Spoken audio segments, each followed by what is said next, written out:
Hello, my friend. Happy St. Patrick's Day, friend. Happy St. Patrick's Day. A very important day for so many reasons, but for us, it's 1 year. 1 year of meeting and discussing poetry and sound and sharing words that we love. Happy anniversary, and thanks for going on this ride with me this year. Oh man, this has made COVID-19 a bearable experience, having something playful and fun that we could do Yes. and do it remotely. I mean, what a gift Zoom has been for the world. What a blessing. Yeah. You and poetry and sound this year.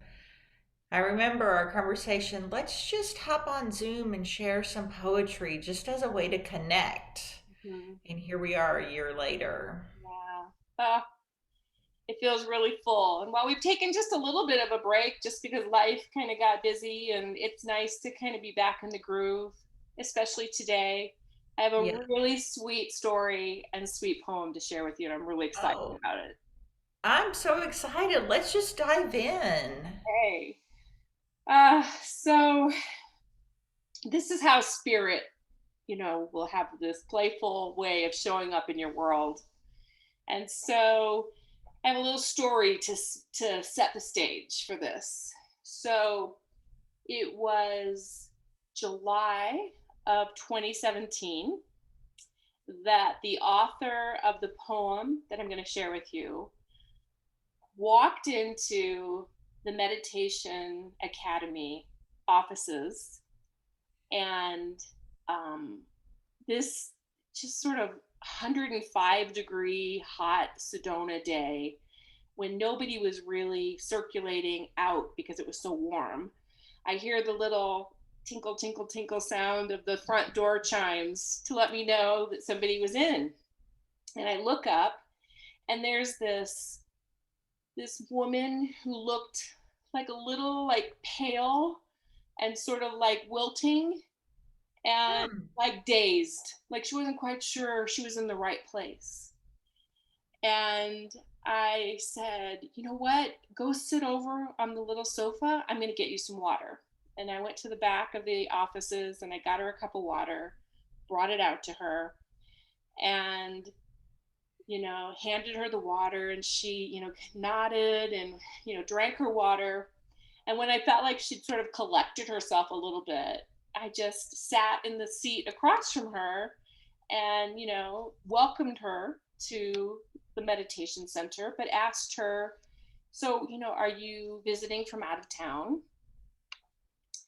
Now, before she had come into the space, the office, I actually had been on the computer and I had been reading some email trail that had come from a retreat center in Cork, Ireland, that we would be doing our first kind of international Sure. meditation teacher training in Cork in September. And so I was reading through this content, making some notes of things I needed to follow up on when she entered the premises. Once I was sitting across from her and I knew she had sort of collected herself and she'd had some water and she was able to kind of dab some of the sweat away from her face, I just thought I'd ask her, so are you visiting Sedona? Where are you from? And she started to speak, and immediately I recognized she was from Ireland. And it was one of those moments where we either talked for just moments or we talked for hours. It sort of encapsulated and lost in something that happened through time that you can't ever logically explain. I love those conversations. Yes, it was potent and it was magic and it was just a really lovely experience. And I said, you are not going to believe what I was just doing when you walked in the door. And so I told her about, Cork and that I would be, you know, be heading to Ireland in September. And she said, "Well, you have to come and visit me when you're in Ireland then." And, it was sort of like, "Oh, sure, that sounds great." So, meanwhile, some time passes and she says to me, "I have no idea. I have no idea why I came into this space. I was going to get something to eat." She had been at a training at this facility in Sedona, that is the John Barnes Myofacial Massage Training Program. He's sort of a very internationally known myofascial massage physical therapist. And she had come to the United States for this training Hmm. specifically with this school, and this was a program that she had been, I guess, studying with John Barnes over some years. And she said, "I was going to get some lunch because we were on a break and we weren't going back for the rest of the afternoon. And I wanted to get some lunch and then I wanted to go and rest because the heat was very intense for this little Irish lass." And I went around the roundabout like two times, kind of confused. And then I looked up and I saw the word meditation. And I just pulled into the parking lot and I found myself up the stairs before I even knew why I was heading up Mm. the stairs. And so here she was. And Mm. so we sort of laughed about synchronicity and like, I think I know why you're here. I think I needed to meet you and you needed to meet me. Like, I think this was ordained, this was divine in, that we would meet today. And we laughed about that. And then, she needed to get going and I needed to get back to work. And she said to me, "What are you doing tonight? Do you want to have dinner?" Oh. And so we agreed to that would be really fun. And I said, "You know what? I don't even know your name. What is your name?" And she said, "My name is Julie." And then I really started to laugh. And I said, "Of course it is. Of course your name is Julie." And she said, "Why is that funny?" I said, "Because my name is Julie." And so she became Julie from Belfast, and I became Julie from Sedona. And that was kind of our little. Mm. So we had this really sweet connection. I did go to Ireland in September, and I did go and stay with Julie and her husband Peter for a few nights. And she took me around Northern Ireland and showed me sights and was just a wonderful hostess. And we have stayed connected and stayed friends. And, she shares stuff with me on, Facebook. And likewise, I share things with her. And so about a week and a half ago, closer to 2 weeks now, I got a really sweet email from her letting me know that through COVID, she has been inspired to write a book. Hmm. And her focus is on healing. And has her own, she owned her own physical therapy practice, has sold that, and put her focus on myofascial massage therapy treatments, and opened up her own sort of garden physical therapy studio where she does myofascial work from her home. It's a Yeah. really beautiful situation. And she has just really done a deep dive into that healing work and knows the power of this work because it has worked a miracle in her life and her health. And so she is the perfect person to share this in Northern Ireland, where there is a lot of deep trauma work to be Mm-hmm. done over multi generations. Mm-hmm. And so this is work she is very called to. So she asked me if I would be willing to be one of kind of her trusted inner circle to review her book in its draft stage and give her some feedback, comments, anything that jumps out at us, or just things that touch us, whatever to just kind of give her some feedback as she continues to do a deeper editing and some more writing work. Mm-hmm. And so I read her book, and it was a delight. And she shares her poetry in this book. Now imagine my thrill and just joy to discover that Julie from Belfast is a poet and has written some things that, a couple just like touched me so much they actually made me weep. Hmm. I was just so I was just so thrilled and excited for her, and I'm just a huge fan of what she has created and what she's trying to birth out into the world.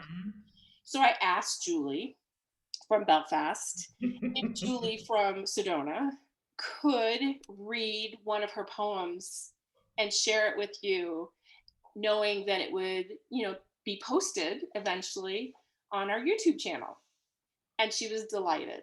So Hmm. she has given me permission to share one of her poems, and it was a little challenging to decide which one because there's three that I just adore. But this one called Soul's Quest by Julie McCammon, aka Julie from Belfast. Julie from So Belfast. I am going to share with you. I love this soul alignment, Julie. Mhm. Let me just. Mm.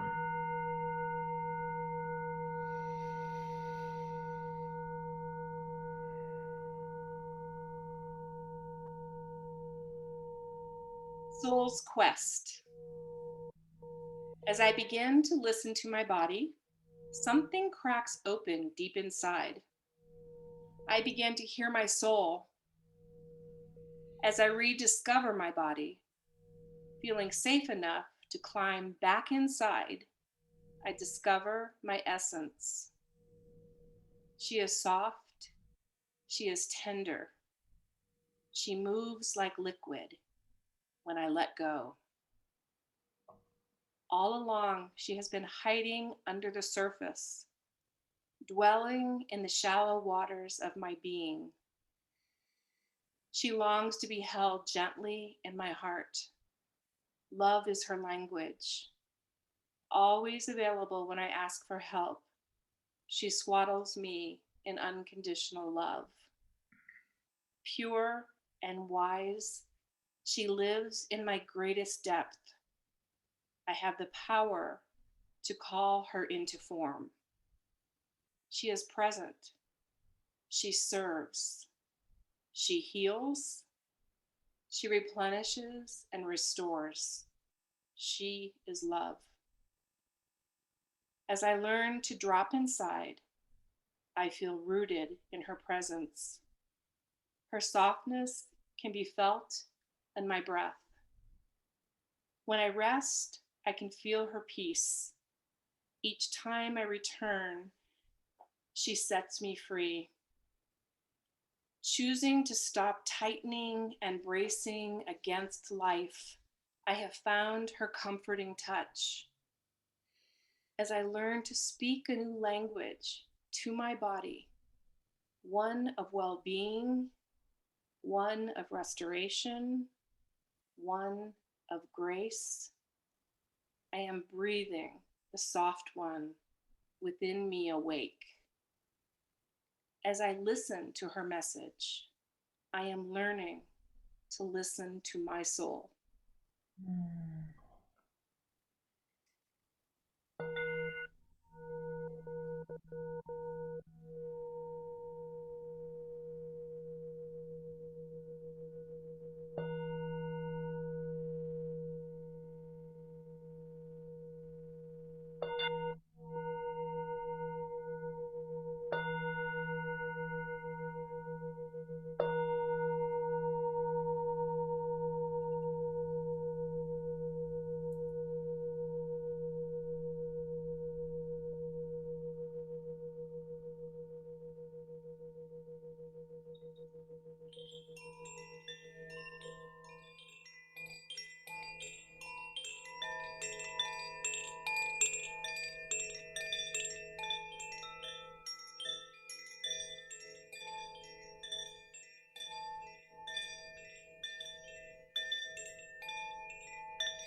Isn't that our quest? Learning to listen to our soul Mhm. so we can be aligned with our soul and guided by soul. Yeah, I love that line. I am breathing the soft one within me awake. Love Mm. that line. There is this the softness that runs through from the beginning of the poem, Julie, and it was not lost on me that our soul is soft, that we don't need to have this armor on, and we don't need to go out into the world being strong and tough. The softness, we can be led by that softness. And I think because I've read Julie's book, what is so clear to me is her evolution to getting to the softness again, remembering who she really is, Hmm. because she's been a business owner. She's been a very, hardworking student to get through the curriculum, the programs that she needed to get Hmm. through in the traditional physical therapy track of healthcare. Um, she grew up in a very challenging time in Northern Ireland and actually was injured in a blast that a bomb blew up outside her family home as a targeted attack. So that trauma lives deep in your body. And what she found through needing to find other healing modalities for serious injuries and illness that she suffered, she found her way into the myofascial world as a patient first, and that is where that softening and Hmm. listening to the inner wisdom of your body. If you set yourself up for healing, your body wants to support you in that, and so I just, it's such a beautiful, remind. I mean, actually, this poem, it probably just found her. It probably just dropped into her because Hmm. all systems were in alignment. She, Hmm. she was living it, doing the work, had really um, decided this alternative path, not traditional path, was more in alignment with her path, her soul's work. And then, boop, she gets this poem called Soul's Quest to sort of Just coming confirm. right out of her. Yeah, to confirm. Yes. Yeah. Probably didn't even feel like work when she sat down with it. Just just came right out of her soul. Yeah. Julie, that I don't know what I enjoy more about this, the story or the poem. I mean, gosh. Julie from Belfast, Julie from Sedona. Mhm. Yeah. So lovely. Well, thank you for, yeah, allowing me to share that one with you today. It was a real delight, especially on Oh, this St. Patrick's Day. we took a little break. We came back on St. Patrick's Day, which is, pretty much our year one anniversary, and to bring this with you and sharing it with all of us. Thank you, Julie from Sedona, for bringing it to us. And thank you, Julie from Belfast, for putting this loveliness into the world for all of us to experience. Yeah, I can't wait to let her know. Hmm. Yeah. Oh, all right, my friend. Well, Well, friend. hope you have some, I don't know, some fun plans for this evening now that vaccinations are starting to happen. Feels like there's light at the end of this tunnel, huh? There's light. It does feel. Um, Someone brought to my attention. Um, I have a friend who works in the healthcare field, so she has both of her one and second dose, and she said, "Just wait, you're going to feel hope again." And yeah, I can feel that there's a little bit of hope. It's going to be a while, and things, at least in my world, will never look the way they did before. Right. Um, but the hope, yeah, Well, the I think hope that's, that. yeah, I think that's the perfect way to go out on some hope. on some hope. Yeah. Right. So I hope you have a lovely rest of St. Patrick's Day, And you too, my friend. and um, we will see you soon. Okay. Yeah. All right. Be well. You too. Bye bye.